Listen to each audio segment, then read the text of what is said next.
Sebelum kita mulai pelajaran, mari kita berdoa terlebih dahulu. A'udzu billahi minasyaitonir rajim. Bismillahirrahmanirrahim. Rabbi zidni ilma warzuqni fahma.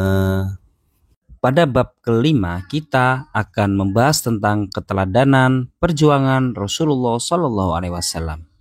Adapun peta konsep yang akan kita pelajari, yaitu tentang keteladanan Rasulullah, makna dan peristiwa, nilai peristiwa, dan hikmah. A. Kisah peristiwa Fathu Makkah. Kisah peristiwa Fathu Makkah kita akan disajikan dengan perjanjian Hudaybiyah, ingkarnya perjanjian, dan Fathu Makkah. Pada tahun ke-6 Hijriah, tepatnya pada bulan Zulqa'dah, Nabi Muhammad SAW dan sahabat-sahabatnya di Madinah hendak melakukan ibadah haji. Namun dalam perjalanan Nabi Muhammad SAW dan para sahabatnya dihadang oleh kaum kafir Quraisy, tepatnya di sebuah daerah yang bernama Hudaybiyah. Rasulullah dan rombongan dilarang datang ke kota Makkah. Kemudian Nabi Muhammad SAW mengirim Utsman bin Affan untuk menjelaskan maksud dan tujuan kedatangannya ke kota Makkah. Utsman bin Affan menjelaskan bahwa maksud dan tujuan ke Makkah adalah untuk beribadah haji dan mengunjungi saudara-saudaranya yang ada di Makkah. Meskipun sudah menjelaskan maksud dan tujuan tersebut, Rasulullah SAW tetap tidak diizinkan masuk ke kota Makkah. Kemudian terjadilah perundingan yang menghasilkan sebuah perjanjian yang dikenal dengan nama Perjanjian Hudaybiyah. Lantas, bagaimanakah isi dari perjanjian tersebut? Perjanjian Hudaybiyah merupakan perjanjian perdamaian antara kaum Quraisy, Makkah, dan penduduk Muslim Madinah. Adapun perjanjian Hudaybiyah sebagai berikut. 1. Pengikut Nabi Muhammad tidak boleh menjalankan ibadah umroh pada tahun ini, namun boleh mengerjakan tahun depan dan waktunya tidak boleh lebih dari 3 hari. Menghentikan permusuhan dan tidak saling menyerang dalam waktu 10 tahun. Yang ketiga, pengikut Nabi Muhammad SAW yang kembali ke Mekah dipersilahkan untuk bergabung dengan kaum Quraisy.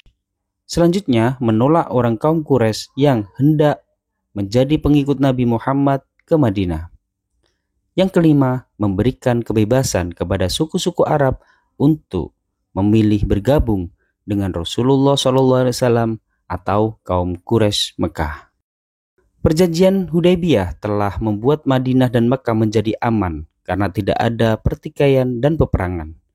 Namun, tidak lama berselang, perjanjian Hudaybiyah diingkari oleh kaum kafir Quraisy. Orang kaum kafir Quraisy membantu suku Bani Bakr menyerang suku Khuza'ah yang mengakibatkan korban jiwa. Sikap kaum Quraisy jelas melanggar perjanjian yang telah disepakati, sehingga suku Khuza'ah mengadukan peristiwa ini kepada Nabi Muhammad SAW. Dengan beberapa pertimbangan, Rasulullah SAW segera mengirimkan utusan kepada kaum kafir Quraisy Mekah untuk menyelesaikan secara damai.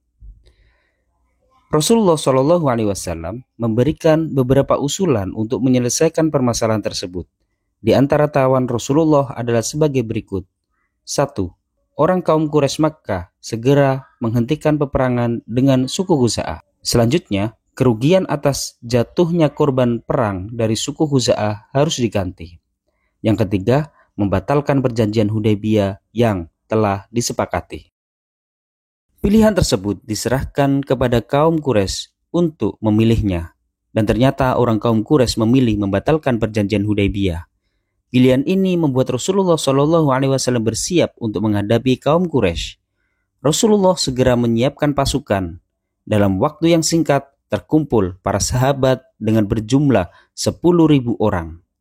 Mereka bersiap dan teguh untuk membela Rasulullah SAW sekaligus siap berangkat ke kota Makkah. Ribuan kaum muslim mulai bergerak menuju Makkah. Semangat dan tekad mereka sangat kuat yang dikomandoi oleh Rasulullah. Meskipun dengan pasukan yang sangat banyak, ternyata Rasulullah tidak akan memerangi orang kafir Quraisy.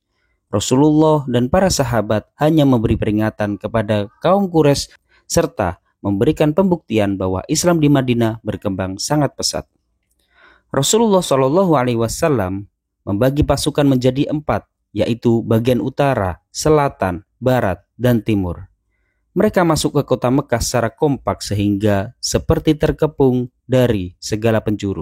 Cara seperti ini membuat orang kaum Quraisy tidak mampu melawan kekuatan besar Rasulullah SAW dan para sahabat. Rasulullah SAW dan para sahabatnya memasuki kota Mekah dengan cara-cara yang damai dan tenang serta tidak membawa kerusakan apapun. Hal ini membuat kaum Quraisy simpatik dan tertarik dengan akhlak yang ditunjukkan kaum muslimin. Peristiwa tersebut dinamakan Fathu Makkah, yaitu terbukanya kota Makkah untuk kaum muslimin. Dalam peristiwa tersebut, salah satu tokoh Quraisy yang selama ini memusuhi Nabi Muhammad SAW masuk Islam. Dia bernama Abu Sufyan. Tentu ini sangat menguntungkan umat Islam, sehingga Rasulullah pun menyampaikan pengumuman barang siapa yang masuk rumah Abu Sufyan, maka dia akan aman. Cara ini hanya strategi saja untuk berdakwah menebarkan Islam yang ramah. Suara takbir dan tahmid terus dikumandangkan hingga sampai Ka'bah. Rasulullah SAW dan para sahabat bertawaf sehingga bentuk penghormatan pada tempat ibadah. Patung-patung di sekeliling Ka'bah dibersihkan sebagai usaha menghilangkan kemusyrikan. Dalam kesempatan tersebut, Rasulullah memerintahkan Bilal bin Rabah untuk mengumandangkan azan. Bilal pun naik ke puncak Ka'bah dan azan pun dikumandangkan. Sungguh ini peristiwa yang besar karena azan ini adalah azan yang pertama di Makkah. Peristiwa terbukanya kota Makkah dengan aman dan damai membuat ribuan orang berbondong-bondong masuk Islam. Kekhawatiran kafir Quraisy akan terjadinya peperangan tidak terbukti. Rasulullah sangat menghargai dan menghormati penduduk Makkah. B. Peristiwa Haji Wada. Haji Wada yaitu haji terakhir yang dilaksanakan Rasulullah SAW. Haji Wada disebut juga haji perpisahan. Tidak ada yang menduga bahwa Haji Wada merupakan perpisahan Rasulullah dengan para sahabat dan keluarga. Kisah ini diawali ketika Nabi Muhammad SAW berada di kota Madinah. Beliau mengajak kepada seluruh muslim untuk memperbanyak iktikaf. Malaikat Jibril juga memastikan kepada Nabi Muhammad SAW tentang wahyu-wahyu Allah telah disampaikan. Tidak ada yang terlupakan. Peristiwa ini diceritakan Nabi Muhammad SAW kepada Fatimah. Rasulullah mengatakan bahwa malaikat Jibril membacakan Al-Quran berulang-ulang dan memastikan wahyu Allah telah tersampaikan. Bahkan Rasulullah menduga dirinya merasa waktunya telah tiba. Keadaan ini membuat kerinduan terhadap kota Makkah semakin kuat. Rasulullah ingin segera berhaji dan mengunjungi kota Makkah. Pada bulan ke-11 Zulqa'dah, Rasulullah mengumumkan kepada kaum muslim yang berada di kota Madinah. Rasulullah mengatakan bahwa akan berangkat ke kota Makkah dan beliau sendiri yang akan memimpin rombongan. Berita ini tersebar hingga seluruh wilayah di Madinah sehingga terkumpul 30.000 orang laki-laki dan perempuan yang hendak berjalan bersama Nabi Muhammad SAW. Nabi Muhammad SAW dan rombongan mulai beribadah haji. Para sahabat begitu seksama memperhatikan cara-cara beliau melaksanakan haji. Hingga puncaknya ketika di Arafah, Nabi Muhammad SAW mengingatkan kepada semua suku agar hidup berdampingan, tidak ada pertikaian maupun peperangan. Ketika menjelang malam, Nabi Muhammad SAW berpidato. Beliau berkata, "Hai manusia, dengarkanlah baik-baik, karena aku tidak tahu apakah akan bertemu kembali dengan kalian atau tidak." Rasulullah menyadari bahwa Allah lah yang memiliki umur, Allah yang berhak menghidupkan dan mematikan makhluknya. Selanjutnya, Rasulullah SAW memberikan nasihat-nasihat diantaranya sebagai berikut. 1. Berperilaku baik antara satu dengan yang lain, mengerjakan yang diperintahkan oleh Allah dan meninggalkan yang dilarang. memegang amanat dengan penuh tanggung jawab, melarang perbuatan riba, mengajak untuk menciptakan perdamaian dan tidak ada balas dendam, memberikan persamaan derajat, tidak merasa paling tinggi derajatnya kecuali ketakwaannya. Sesungguhnya satu muslim dengan muslim lainnya adalah bersaudara. Di akhir pidatonya, Rasulullah SAW mengatakan, "Aku tinggalkan dua petunjuk untuk kalian. Berpegang teguhlah terhadap keduanya, maka kalian akan terhindar dari kesalahan." Kedua petunjuk tersebut adalah Al-Quran dan Sunnah. Setelah haji selesai, Nabi Muhammad SAW berserta rombongan kembali ke kota Madinah. Tak lama kemudian Nabi Muhammad sakit, tepatnya pada akhir bulan Safar di tahun ke-11 Hijriah. Dan pada tanggal 12 Rabiul Awal tahun 11 Hijriah, Allah menjemputnya menuju alam akhirat. Peristiwa wafat Rasulullah SAW membuat para sahabat sangat berduka. Kini sang pemimpin dan sang teladan telah pergi untuk selama-lamanya. Sungguh besar jasa Rasulullah hingga kita mengenal ajaran Allah. Hikmah dari kisah tersebut. Yang pertama yaitu menepati janji. Allah dan Rasulnya mengajarkan kepada kita agar selalu menepati janji. Orang yang tidak menepati janji tergolong orang munafik.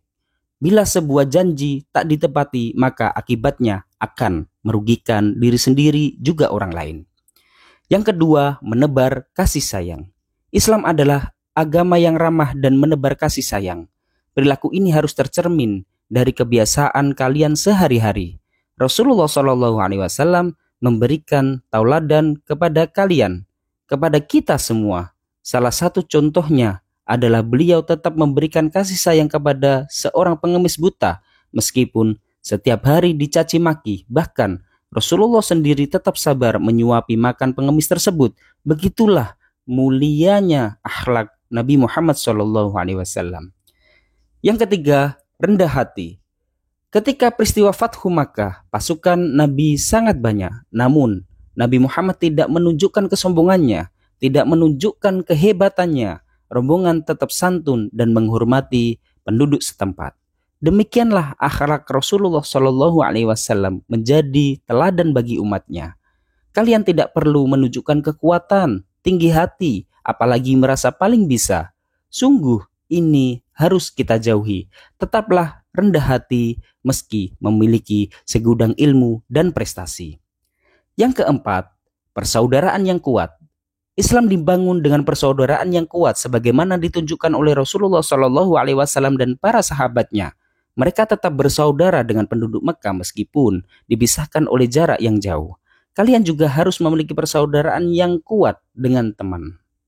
Yang kelima, yaitu Islam agama yang sempurna. Dengan diturunkannya Al-Quran surah Al-Ma'idah ayat ketiga, sempurnalah agama Islam. Ayat yang diturunkan di Arafah ini sebagai penutup dan tidak ada lagi ayat yang turun sesudahnya. Al-Quran telah lengkap yang berisi petunjuk hidup bagi manusia.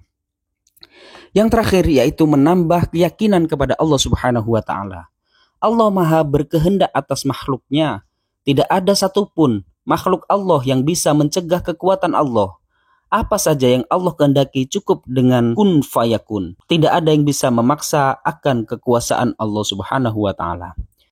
Peristiwa Fathu Makkah dan Haji Wada membuktikan bahwa kekuasaan Allah di atas segala-galanya. Alhamdulillahirabbil alamin. Terima kasih sudah belajar bersama. Mudah-mudahan bermanfaat. Assalamualaikum warahmatullahi wabarakatuh.